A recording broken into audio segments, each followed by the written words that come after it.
Welcome to Warlog. Today we're going to look at Werder. There it is, and it's all part of the Olgaden campaign. I basically just got this out of this documentary video. I'm only about halfway through, but I'm pretty sure I've got to the main bits of it. Just to maybe put it into perspective. We've got the whole thing here. Werder is just there, and I think that the place that we've got is that. So we got Calafo, Shalabo, Gude, and then this, and then Werder. But it's not actually mentioned in the, or at least it's not mentioned yet. Now, because it's there, I don't know whether or not these forces are coming from here and up there, or whether they're coming from here on a road that we've not got. But what I've assumed is they probably come from both ways. So these forces would be from here. So presumably these forces would have come up both that way and that way. And these forces here are coming from this direction up here.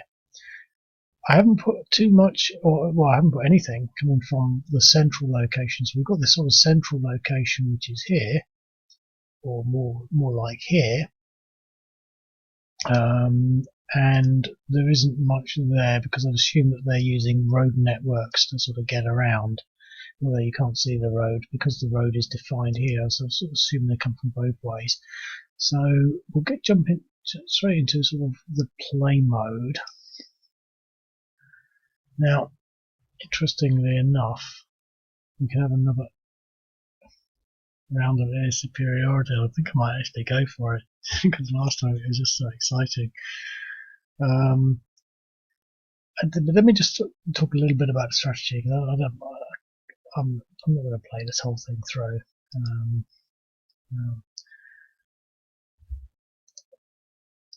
I'm more than relaxed, to say the least. So essentially, obviously we got these two fronts here. Now, what I'm thinking, to some extent, we've got to broaden those fronts out like that, and here like that. So essentially, we've got to. This isn't too bad, and we can start that off with more of a front like that. So we've got to send something down here to build that front, to scoop these units and push them that way, and also to sort of broaden that. And similarly here, and again it's not so important there, but what we've got to assume is that this is friendly territory and we've got to defend it, and these units haven't been, they can outflank. So I think if you're playing, and the word I forgot in the other game was in the spirit of games, or in the spirit of things, I think that would be the appropriate thing to do to sort of to both push this way, but also to protect this sort of flank here. So again, we've got to send some units at least down here to try to deal with this. I mean, the fact of the matter is, they're not going to start moving this way because there's nothing to achieve. So we shouldn't really have to do that. But I think if you just start to sort of, I don't know, if we look at, if we just go like that, and through there, and we'll end up sort of with a bit of territory like that, which doesn't make any sense. We really need to have, if anything,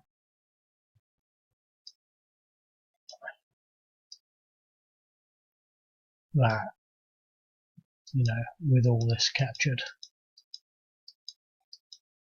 So, with that in mind,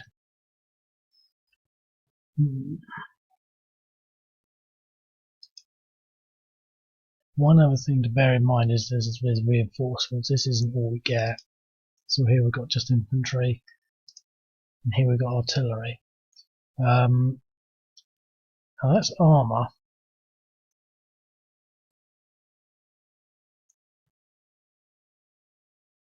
The thing is, I don't really feel particularly confident to go down in that direction yet. So what I'm going to do in the first instance, well, actually, our armour is stronger than their armour. So I'm going to send him this way. See, if he attacks me, it's a 1-to-1 because he's worth 4 and I'm defending on a 4. But if I attack him at a 6 against his defense of 3, it's a 2-to-1. So I'm going to send his armour down here. So we're going to have the sort of a tank battle.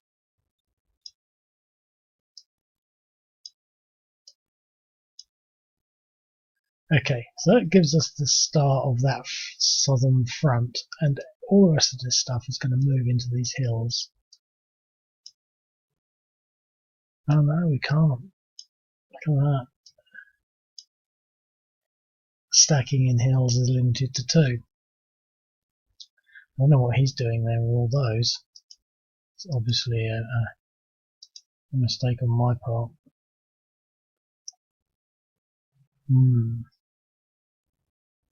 Well, let's push him there.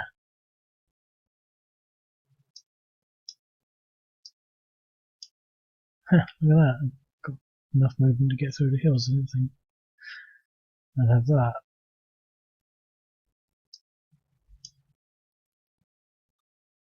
See, if he attacks me, it's a 1-to-1. If I attack him, it's a 1-to-1. This is an interesting reversal there, but he's armour and I'm basically light skinned, so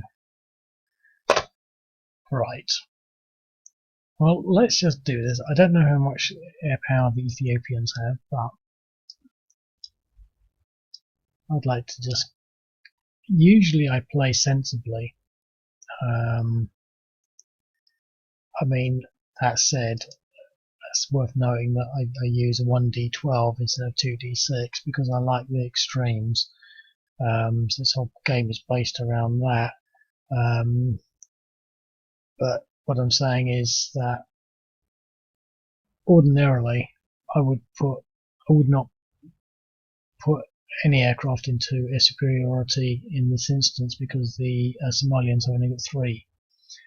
I would leave them on the ground, and then what I would normally do if I was playing in my normal sort of state of mind, so to speak, the way I normally approach these things is to then the Ethiopians would say, well, because you're playing in the spirit of things, we've got air superiority, so they put all their fighters into air superiority.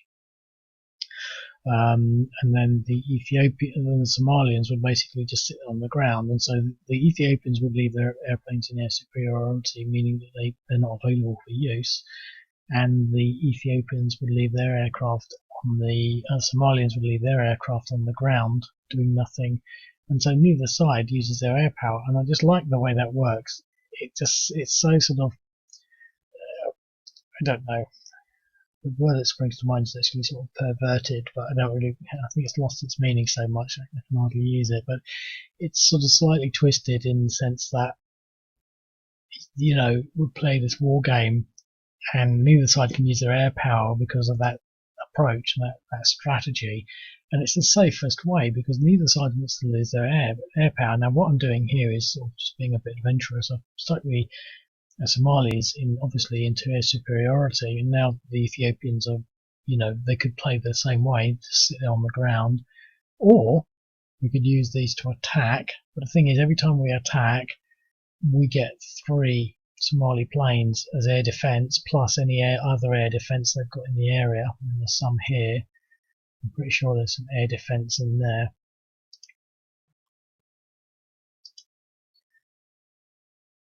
Pretty sure that these guys should have been in there. I don't know. Maybe not. There's some air defence there. So if we were to attack this stack, we would have 3 aircraft and at least 1 air defence. Basically getting free shots because we don't catfight when we go in on ground strikes. So we could do that, but it would just be a waiting game for if we had 1 or even 2 shot down by these and the air defence and the units themselves, then all of a sudden Somalia would have the advantage. So long story short, let's just go for the air battle because it was so much fun last time. See how in reality how long it actually lasts.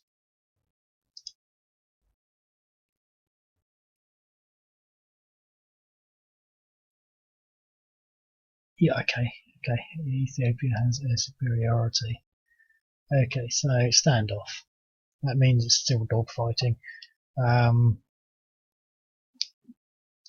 Defender aborted. Defender aborted. Ooh.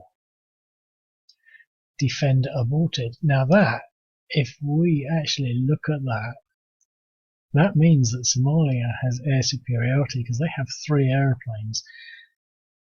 The Ethiopians lost 2. Attacker eliminated. Attacker eliminated. So these 3 DAs are exceptional. So this is why I did it. Just a little bit of excitement there. So the Ethiopian turn, ground-wise. This is why I did the other one separately, because it's it's like 2 games in one, really. Right. I didn't move any of these. Oops. Oh well. We'll assume I did. Right. Well, I think I need to get the pen tool out to do some thinking. Well, obviously we've got to draw a front line here and here, but I would like to contain this road, in that sort of fashion, pushing that way, because you've got to remember the objective is actually there. So we don't want them they're already pretty close. It's strange, both these objectives are sort of near the map edges. I mean, once we lose that and once we lose that, there isn't really much scope for anything else in the rest of the board. But in regards to sort of pushing a defence forward,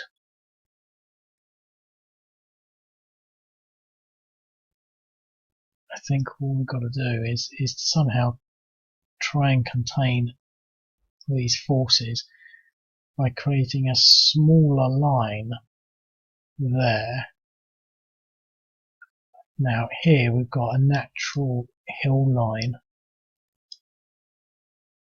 and we can do something like that. We can push up here.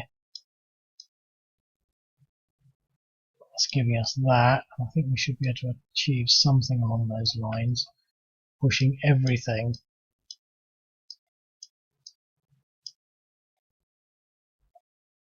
We've got a clear reserve here. But which way? I'm going to leave these where they are. I might put these onto the road, because I don't know which where the eastern or the western front is going to be larger than the other. It's one of the things that Warblog misses, actually, that I sort of quite often lament. It's the ability to feign and to feint, so to speak, to mislead. You can't do that, and it's one of the things that in a lot of war games, it's missed. Computers don't do things like that. But for example, we could have the belief that we got this attack here.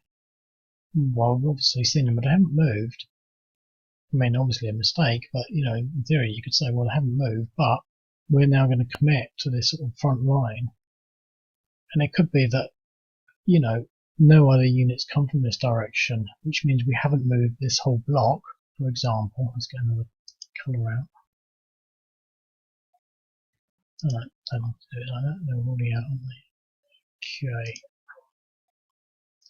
So instead of moving all of this way, this could be a feint.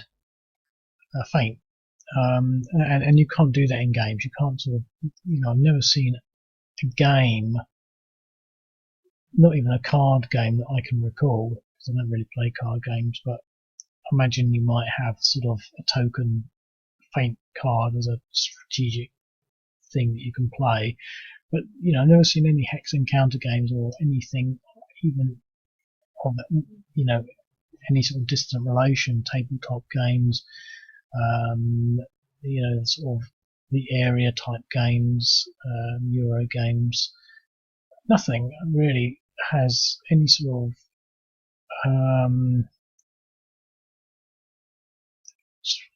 capacity for playing feints. But the thing is, when you read history, through and through, they use feints.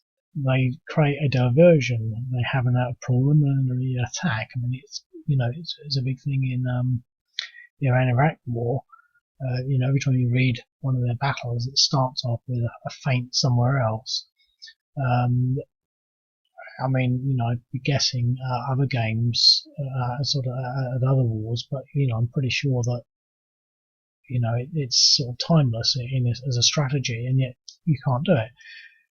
If I could rack my brains around it in some way, and figure out a way of replicating that, I would. But anyway, what we've got here is almost a replication, because you don't know how much is coming from here, you don't know how much is coming from there, and so it could be a feint.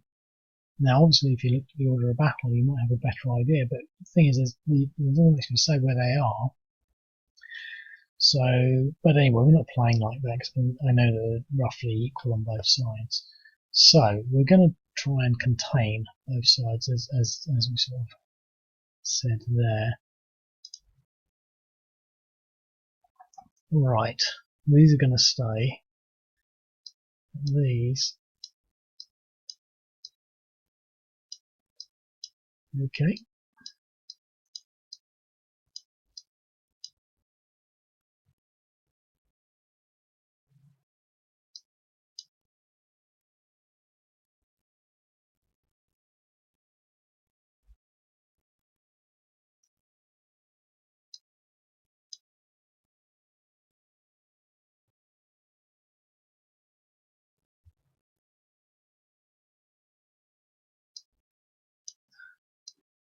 Interesting.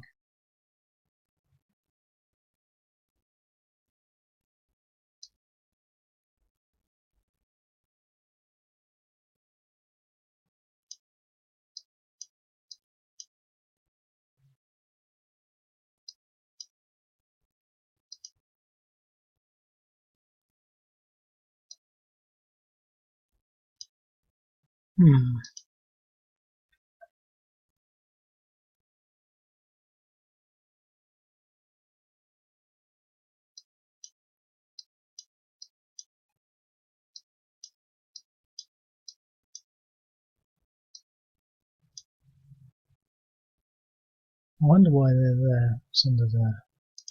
I think I just put them in the wrong box.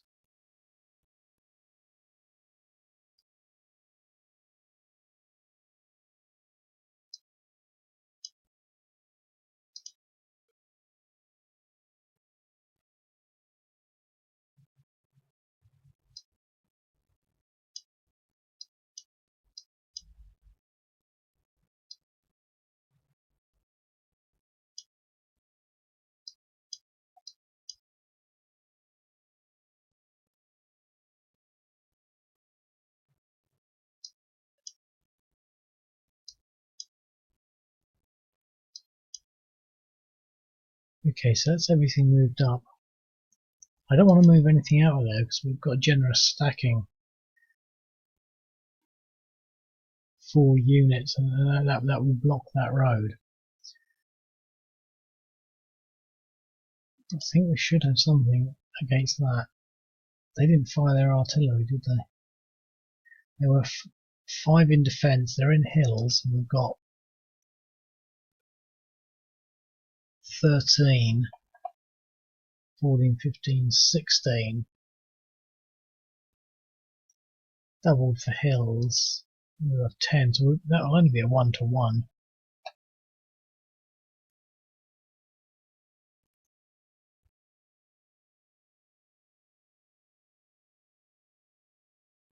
And one thing to note,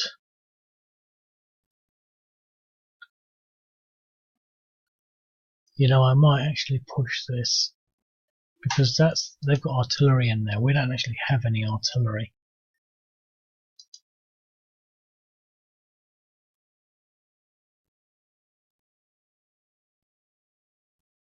So if I move the mechanised and the armoured to there, that'll give me a bit more of a surround.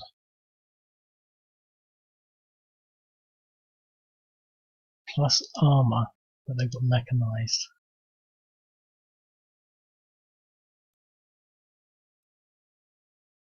Might be able to get some of these in there. Because we'll move him there.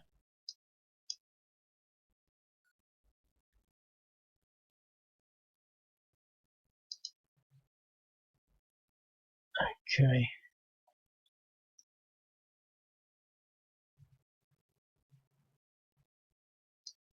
Let's see, because I don't think I'll be able to destroy this artillery piece, but if I can, that would be good. I might not do it in this battle, but if I get some sort of blitz after this, or the ability to continue combat, who knows?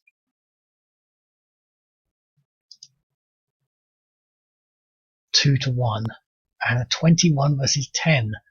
That was so tight. So we've got a DR on them, pushing up to 2. We've got a 1 die roll as well. Okay, but they're still stacked together.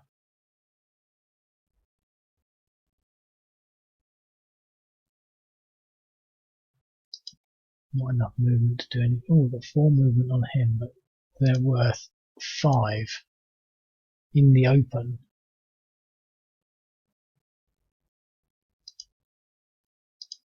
There's nothing else.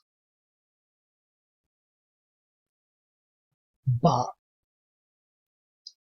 you can definitely push forward and take that hex.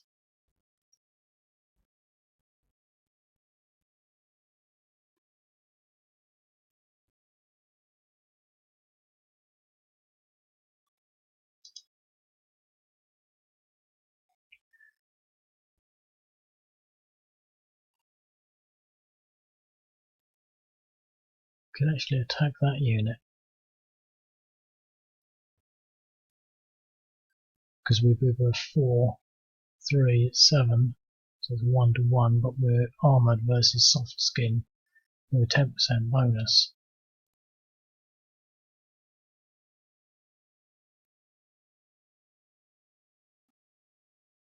Let's do it.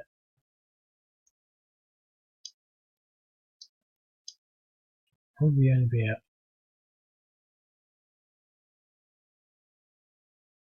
1 to 1 still, but could be a 2 to 1. Just an exchange. Okay. Well, that was expensive. Right, so now we can go on with the exciting air combat. The Somalis now have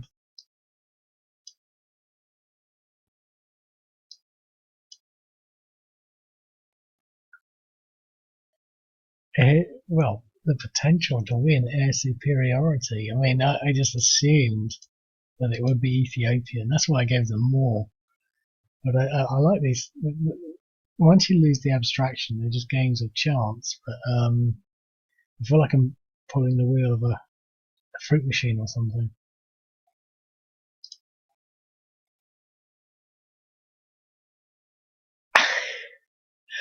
Attacker eliminated. Attacker aborted. Attacker eliminated. I mean, these stories, they just don't get any better than that.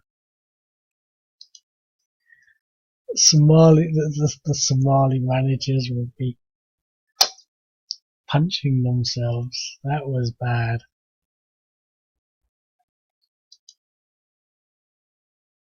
Okay. Well, we've got more units there. We've got a lot here now, so let's fan this out. Oh, we didn't move any of this stuff. That's so crazy because we forgot to move there. I'm just forgetting things. Okay.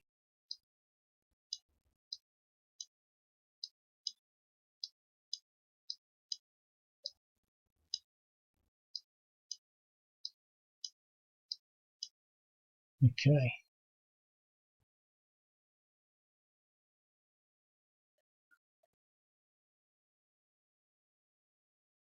Well, they're worth 6 in defence.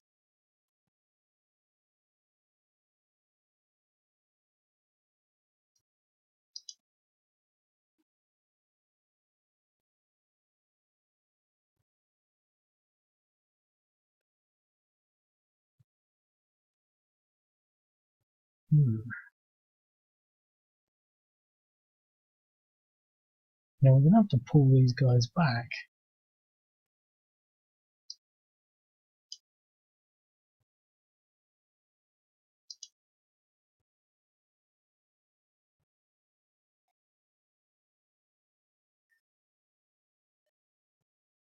This is crazy because I feel like I'm losing already.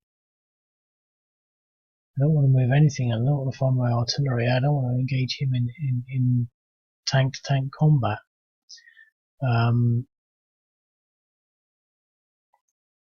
So that's it. Next turn.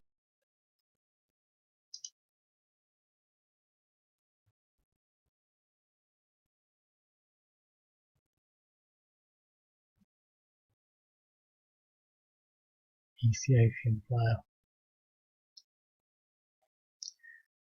Okay.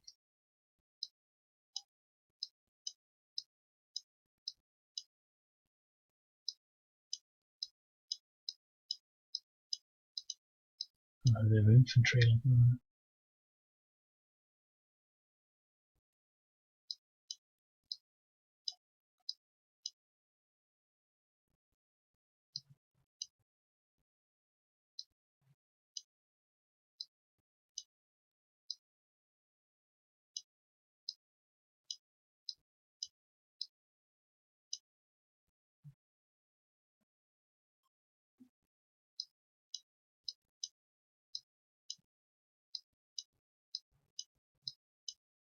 I don't know why I'm bringing them all out of their defences. I'm just not really thinking. I just want to move things around.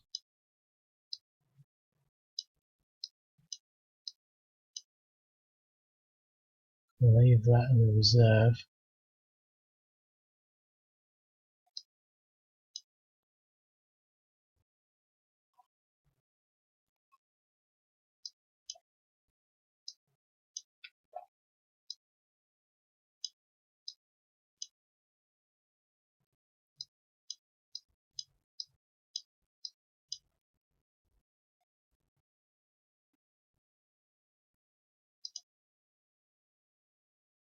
Still don't want to engage them in combat.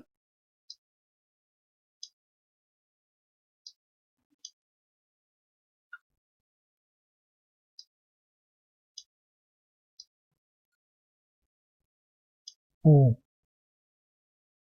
I'm going to recover him.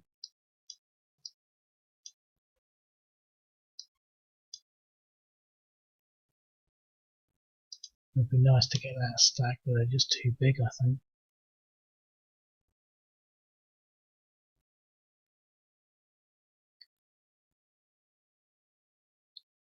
About 20 in defence.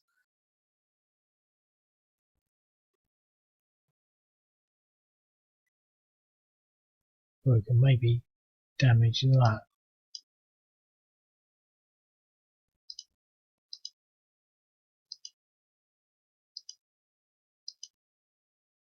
Two or 3 to 1? 2 to 1. Exchange. That was expensive. They've taken 2 exchanges so far, causing quite a lot of havoc. That's blunted that.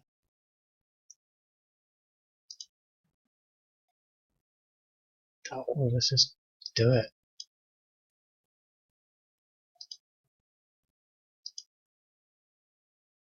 Attacker eliminated. Well, that sorts that out. That gives Ethiopia now the clear advantage. Well, they had the advantage in the first place, but Somalia, they were just so near to cheekily taking that away.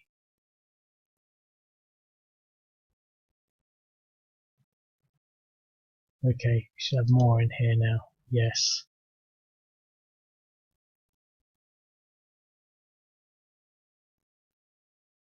Let's reinforce that.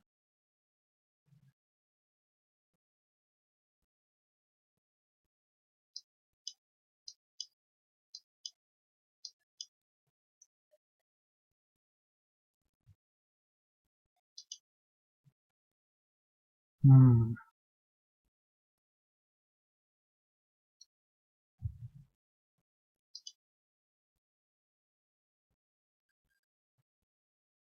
don't want to use the artillery, but I don't really think I've got any choice. I've got to use everything I can.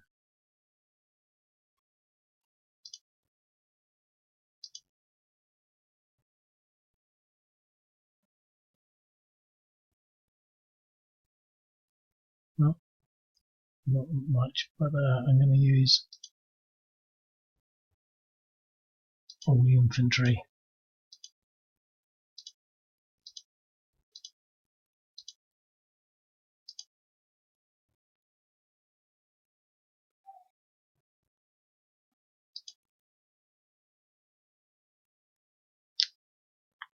I think I know what I did there.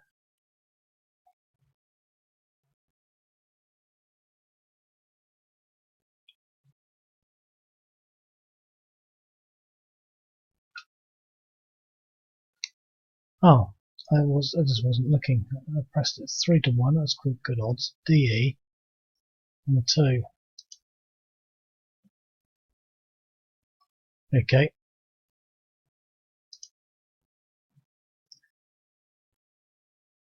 The problem is that's the only unit that I've got. Do I really want to push him in there to take that? I think I have to.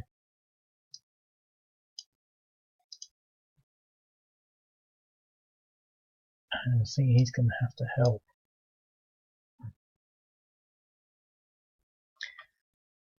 That's tight. So this is why I like the smaller games. I like these big games mainly because the maps look good and I think that they generally impress people more. But the thing is, secretly, once you get into the magic of it, this game could be this big. You don't need massive boards. And that's where the sort of the nitty gritty of it. That's where the action takes place. And there's loads of these sort of small games, and the thing is, even without the terrain, the circumstances of the battle, even the presence of the units, they create their own sort of geometric forms. This doesn't have a lot of terrain, but all of a sudden, it's still incredibly interesting. And I think it's only once you start playing these games that you appreciate, the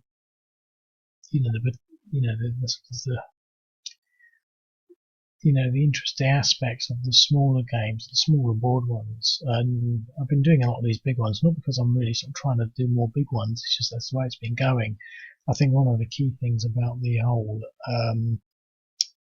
Ogaden campaign, Ogaden War, is that there's a lot of open space, and so you need a big map, not for the detail, but for the open space, so that you have to commit to this side, and getting down here is going to be quite difficult, but really, if you can get the road, you might be able to do it.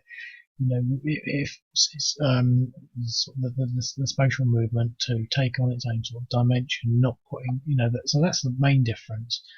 But once you get down to it, these small maps are pretty good. I mean, and obviously this is a big one, but even without the terrain, I think it's all happening here, isn't it? It's all happening here. Look. Okay. Well, we managed to get a foothold in there. See, there's quite a lot of dynamics going in here. We'll just over this hill and then we'll push back. We thought we'd sort of try and push down on this front, and really it's been this stalemate down here. And I like to think of the significance of these. When you watch a lot of these other people play war games, they just move everything quite so quickly without contemplating what's happening. But there are stories in this, I mean, there's this sort of this epic tank battle down here where they haven't actually engaged each other yet, but there's still an incredible, purpose going on down there. And now they're just getting these sort of motorized reinforcements. We took this hill and we were pushed out. You know, we've crossed over here, we've lost the air battle, you know, there's this sort of standoff taking place over here. There's so much going on. No, and I do like to pause and sort of reflect on that as almost part of the role play aspect of it.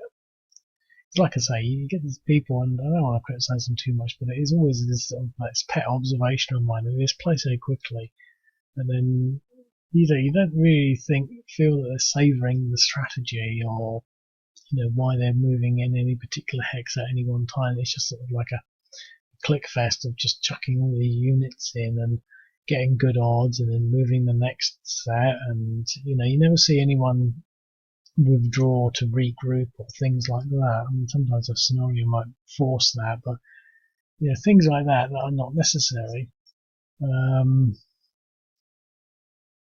It's just I mean, obviously you can't regroup in this, but anyway, next turn.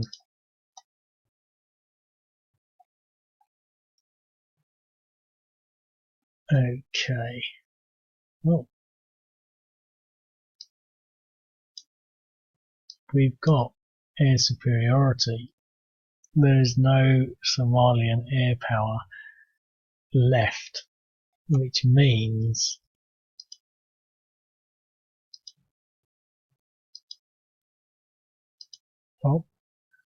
which one do we want to go for? Let's go for this one. Oh no, we really want to get this artillery.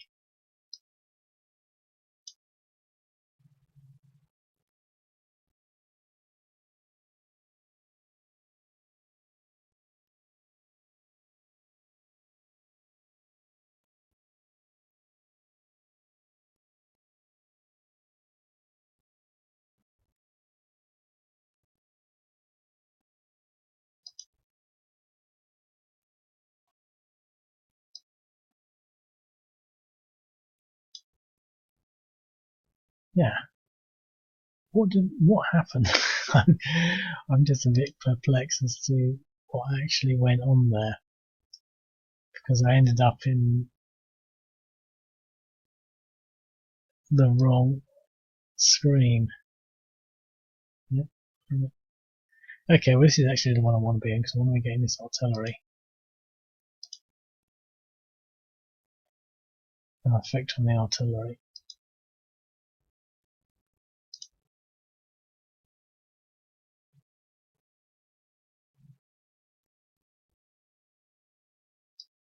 Get a little bit on the artillery, not really enough. But that's what having air power does now. We've got the air power, we can go around blowing things up every turn. Right.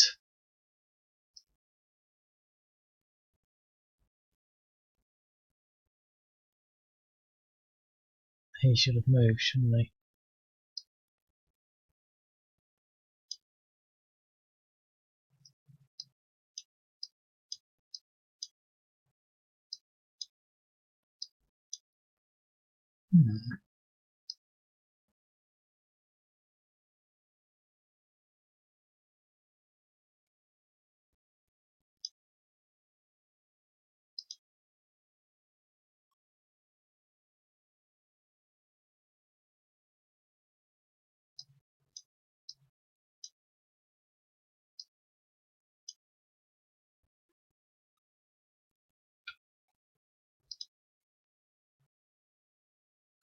Two depressions, none. 4, 8 in defense. This one might be easier.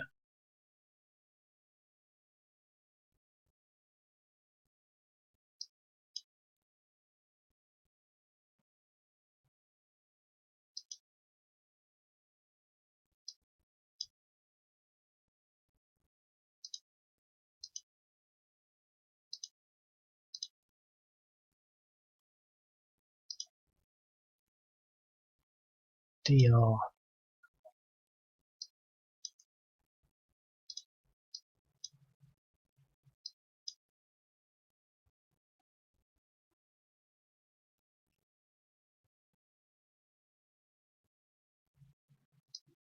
Okay, let's just try my luck here.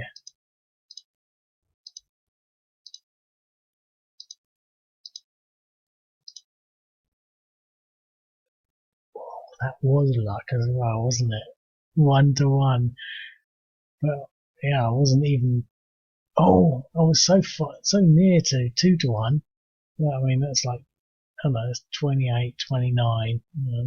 That near, was I was aware that it might be a 1-1, but I just couldn't be bothered to really think it, especially think it aloud. Depression's 4.1. 4.4. Why are they so depressed?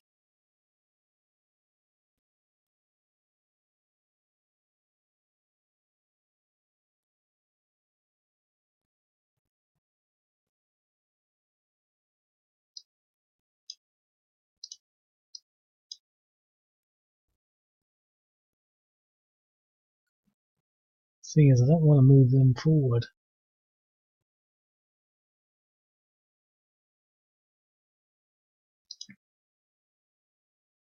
I have no choice.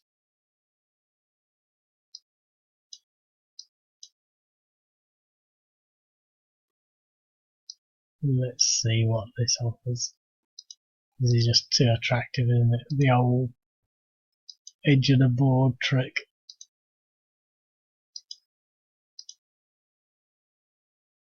Exchange 2-1. Well, that armoured unit's going to have to fight its way out. There's an epic story going on there.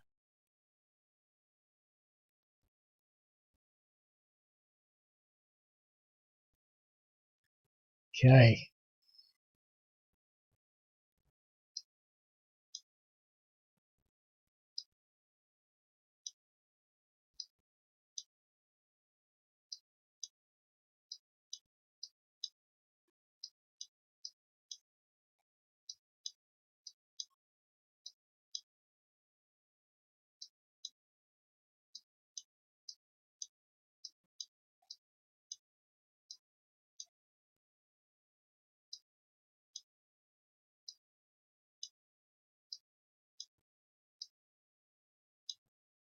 Okay. That's quite surreal.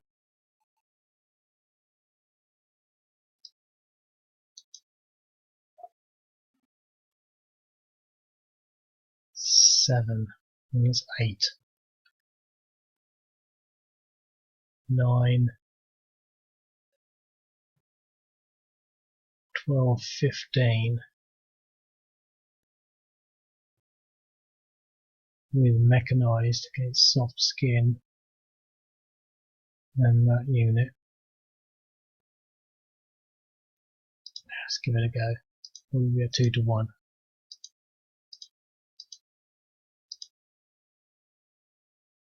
Exchange.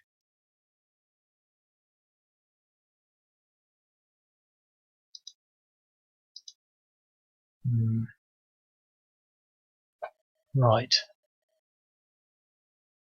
I have to make this the last turn, I think.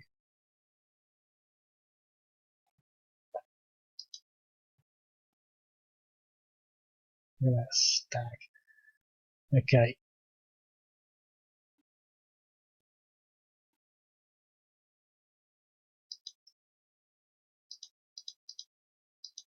Well,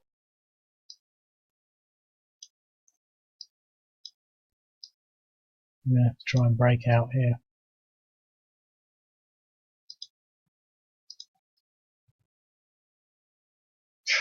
Didn't need that. Okay.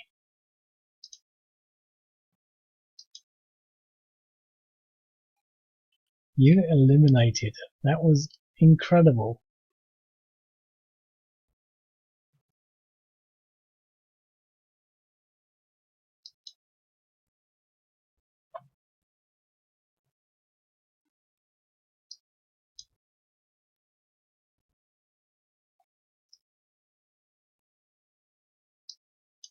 We should get quite good odds against this unit. It's at least 3-1 anyway. Plus the armor bonus. It could be a 5-1. 4-1. Unit eliminated.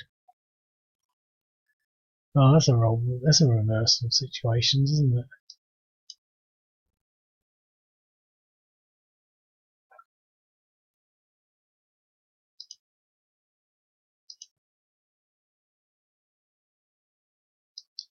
Well, we have no choice but to fight this fight.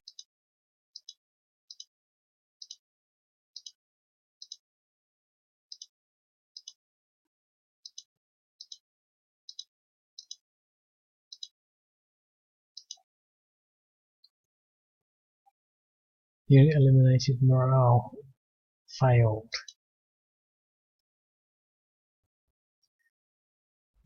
But unfortunately, we've now got nothing to move in there. Oh, how does he move in there?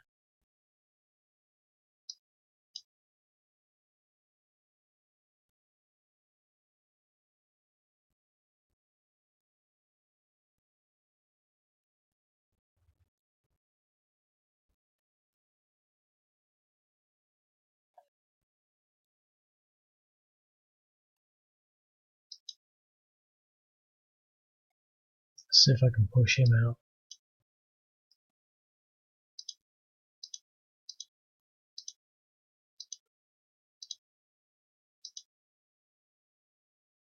Yep.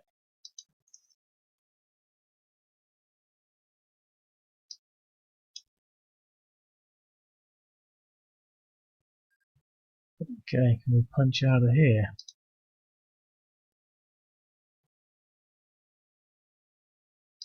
Armor. Mechanized infantry. Mixed infantry. This one looks like the weakest link.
Breaking out, look at that.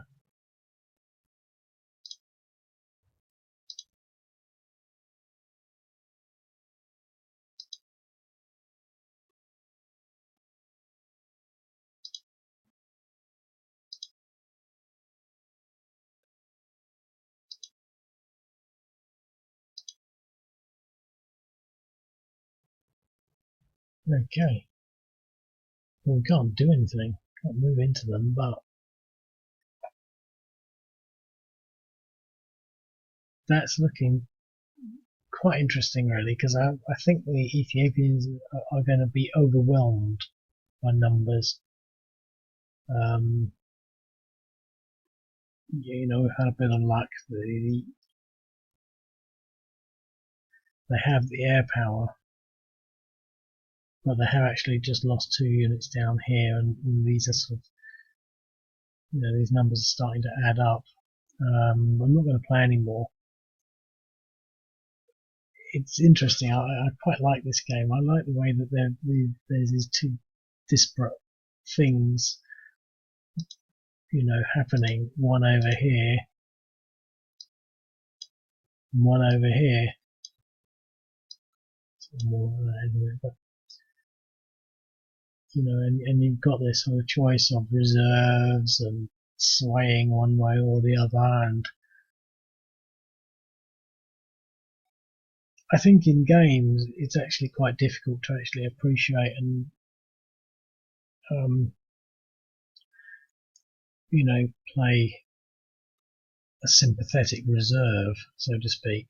what's the point in keeping anything in reserve? There is only one little thing that I would say about things like reserve, and I do actually quite like the way this works.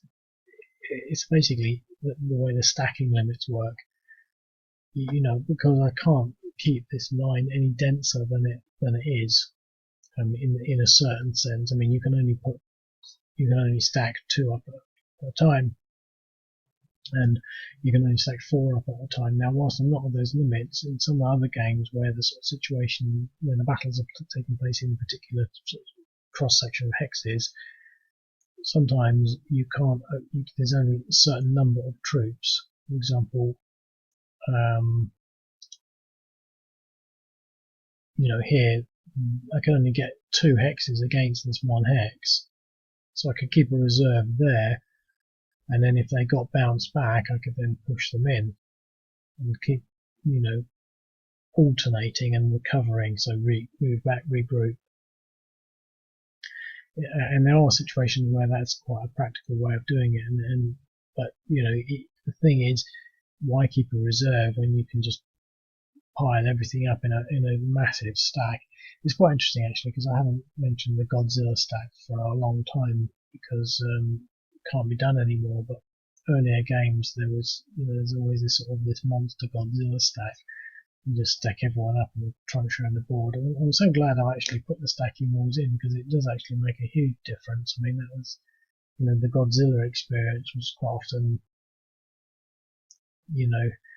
disappointing, to say the least, in each game. Disappointing is not the correct word. It was sort of like I was always aware that there was something wrong, but because it was allowable, it was okay. But now in retrospect, I've had stacking in for a couple of years now. I think, I don't know, maybe I don't know how long when I put the stacking limits in. I think it was actually not that long ago, maybe just a year ago. But I think it plays very differently, because you start to realise that you can only put 2 up in one of these hexes, and this hill line is really quite significant. We don't have that same thing here, but even so, there's only so much that you can get, against 1 hex. Anyway, I'll leave it at that, because I've gone through another hour, which I didn't mean to do at all. I was thinking this would be a rather tame game. I've had some sort of spills and thrills with the air power and all these little battles. Assuming I'll have another couple of hours to complete it. Anyway, I'll speak to you later. Cheerio.